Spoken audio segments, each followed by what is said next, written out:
السلام علیکم دوستوں، میں عظم جرا اپنے یوٹیوب چینل عظم جرا کے ساتھ میرا بیسک جو چینل ہے وہ شوز سے ہی ریلیٹڈ ہے۔ اس میں ٹوٹلی ڈسکس ہوتی ہے وہ شوز سے ہی ہوتی ہے۔ بزنس چاہے جو مرضی کر لیں، شوز کا کر لے، کپڑے کا کر لے، کرانے کا کر لے، ہول سیل کا کر لے، دوسرا میڈیسن کا ہو گیا، دوسرا ہول سیل کا کام ہے، اسپیئر پارٹ کا کام ہے، ٹریکٹر کا، موٹر سائیکل، جو کام آپ کرنا چاہیں اس کے لیے آپ کو تجربہ ضروری ہے، اس کو کام کا سیکھنا سب سے پہلے سیکھنا ہے، پھر کام شروع کرنا ہے۔ جہاں تک شوز کا میرا ٹاپک، یہ تیسری ویڈیو ہے میرے شوز کے حوالے سے، شوز کا کام سیکھنا۔ آج ہم جس ایشو پہ بات کریں گے نا، پہلے میں نے آپ کو سارا بتایا شوز کی سائزنگ وغیرہ، آگے پیچھے سب کچھ چیزیں آپ ڈسکس کریں۔ مثلا شوز، ایک جوتا جب تیار ہوتا ہے نا، اس کے یہ دیکھنا ہے اس کے اوپر کیا چیز لگی ہوئی ہے۔ شوز کا یہ مردانہ ہے، اس کے اوپر ریکسن کون سی لگی ہوئی ہے، سول کون سا لگا ہے، ٹی پی آر سول لگا ہوا ہے، شیلڈ لگی ہوئی ہے، دوسرا یہ اپر لیدر کا بنا ہوا ہے، ریکسن کا بنا ہوا ہے، یہ پیٹرن ہے۔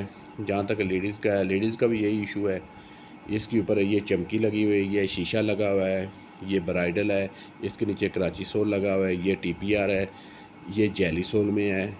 جب آپ کو یہ چیزیں انشاءاللہ سب چیزیں پتہ کر، آپ پوری مہارت جب حاصل کر جائیں گے نا، پھر انشاءاللہ بزنس شروع کریں آپ 100% شورٹی کے ساتھ انشاءاللہ آپ کامیاب ہوں گے۔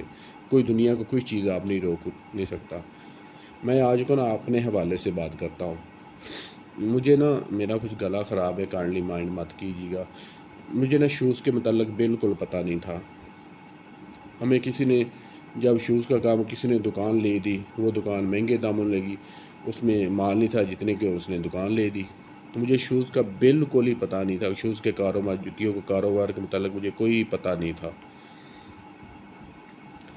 ایسا میں انٹرفیئر کیا، سیل مینوں کا محتاج ہوا، کیونکہ سیل مین جو ہوتے ہیں دکان ملازم ہوتے ہیں، جب مالوں کو پتہ نہ ہو وہ جو مرضی چاہے۔ میرے ساتھ بھی یہی واقعہ ہوا، سیل مینوں کو محتاج چاہ، ادھر سے پیسے پکڑ کے ڈالو، ادھر سے پیسے پکڑ کو، یہاں تک کہ کافی سال گزر گئے۔ میں مجھے جوتے کے متعلق ایسا پتہ چلتا جب مجھے جوتے کا پتہ چلا تب اس ٹائم میرے پلے ایک رتی بھی نہیں، میں فل مقروض ہو چکا تھا، دنیا کو پارٹیوں کا لین دین کا مقروض ہو چکا، یہاں تک کہ دکان لاک ڈاؤن میں بالکل ختم ہو گئی، میں مقروض ہو کے خالی ہاتھ نکل گیا۔ میں آپ کو تجربے کی بنیاد پہ کہہ رہا ہوں، جو کام پلیز آپ کرنا چاہے سب سے پہلے سیکھیں۔ جب آپ سیکھ جائیں گے میری طرح، آپ بالکل یہ کام مت سٹارٹ کیجیے، کسی کے کہنے پہ کام سٹارٹ مت کیجیے گا۔ ابھی میں شوز کا کام کر رہا ہوں، ہول سیل کا کام تھوڑا بڑا ساتھ ایسا ہول سیل کا مختلف شاپوں میں مال دیتا ہوں، لیکن کہنے کا مقصد جو میرے ساتھ ہوا ہے وہ آپ لوگوں کے ساتھ نہ ہو۔ اس لیے پلیز میں آپ کو یہ کہتا ہوں، جو مرضی کام کریں پلیز سب سے پہلے آپ کام سیکھیں۔ جب سیکھیں گے تو پھر دنیا جان کی آپ کو کوئی چیز نہیں روک سکتی، آپ کو جتنا بدنی آپ ملازم ہو اس کو ہر چیز کا پتہ ہو، لیکن جب وہ آپ کو پک کرے گا، اس کو پتہ چل جائے کہ میرے مالوں کو ہر چیز کا پتہ ہے، پھر وہ آپ کو پریشان نہیں کرے گا۔ جب آپ کو پتہ نہیں نہ ہوگا تو پھر آپ اس کے محتاج ہوں گے۔ محتاجی بہت بری چیز ہے۔ جب آپ نے پیسہ لگایا ہوگا آپ کو کسی چیز کا پتہ نہیں ہوگا، ملازم آج چھٹی پہ ہے، کبھی لیٹ آ رہا ہے، کبھی سویر آ رہا ہے، کبھی شام کو آ رہا ہے، کبھی مرگ ہے، کبھی ادھر اس نے جانا ہے، کبھی خوشی پہ جانا ہے، کبھی یہ ضرورت کو، کیونکہ وہ آپ کی نجائز ضروریات کا فائدہ اٹھا رہا ہے۔ اس کو پتہ ہے میں جتنی ڈیمانڈ کروں گا ہر وہ مطالبات آپ سے منوائے گا۔ جب آپ کو پتہ ہوگا ٹھیک ہے بھائی آپ نے کام نہیں کرنا، کام چھوڑ دیں، آپ دوسرا لڑکا ارینج کر دیں گے، آپ اس کو خود سکھا دیں گے، وہ آٹومیٹک تیار ہو جائے گا، پھر آپ کو سیلری لگ جائے گی اس کی۔ یہ چیزیں ہوتی ہیں۔ پلیز میری آپ سے یہی ریکویسٹ ہے، آپ کام سیکھیں۔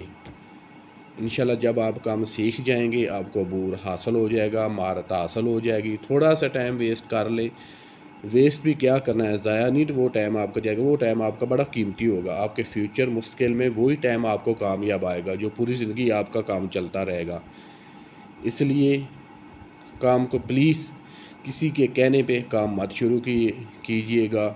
دنیا بہت سپنے دکھاتی ہیں، سپنے خواب دکھاتی ہے، یار یہ کون سا کام مشکل ہے، یہ تھوڑا سا کام، فارض ہے یہ شوز کا ہی کام ہے، یار کر لو، یہ دکان ڈالو، یہ ادھر سے مال لے، ادھر سے آگے مال۔ میں آپ کو پتہ کی بات بتاتا ہوں، جب آپ کو پتہ نہیں نہ ہوگا، ایک سیل مین یا دکاندار آپ کسی پاس مال جاتے لینے جاتے ہیں، اس نے آپ کو 800 میں بتا دیا، آپ نے 800 میں وہ جوتا لے آیا، لے کر شاپ پر آ گئے۔ وہی دکاندار دوسرا دکاندار ہے، وہ اس نے وہ 550 600 میں وہ خریداری کر لی۔ آپ 800 میں جوتا سیل کر کے 100 رکھتے ہیں، 200 1000 میں سیل کرتے ہیں۔ جس نے 600 میں رکھی لی ہوگی وہ 800 میں سیل کرے گا۔ یہاں سے آپ کو پریشانی، کیونکہ آپ نے مہنگو داموں لی ہے۔ جب آپ کو آئیڈیا ہو جائے گا، آپ کو پتہ ہوگا، آپ ججمنٹ کریں یہ چیز اتنے کی ہے، یار یہ آدمی مجھے مہنگی لگا رہا ہے، پھر انشاءاللہ آپ کو نا یہ پتہ چل جائے گا۔ اس لیے میری کائنڈلی آپ پلیز دوستوں ریکویسٹ ہے، اگر میری ویڈیو اچھی لگے تو کائنڈلی دل پہ ہاتھ رکھ کے میری ویڈیو کو لائک اور شیئر لازمی کیا کریں، میرے چینل کو سبسکرائب کر دیں۔ اگر آپ کے دل اجازت دیتا ہے تو پھر کیجئے گا۔ میں تو یہی کوشش کروں گا اپنے دوستوں کے لیے، پلیز جو مرضی کام کریں، پلیز کام سیکھیں۔ سیکھنے کے بغیر کوئی کام ہرگز مت کیجیے گا، ورنہ ساری زندگی لاس ہوگا۔ جب ایک دفعہ آپ لاس میں چلے جائیں گے، جس طرح مہنگائی کا دور ہے، آپ دوبارہ سٹینڈ نہیں ہو پائیں گے۔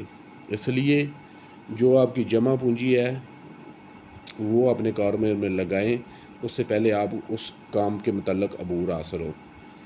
آج کے لیے ویڈیو اتنی، اب میں آپ سے اجازت چاہتا ہوں۔ اللہ حافظ۔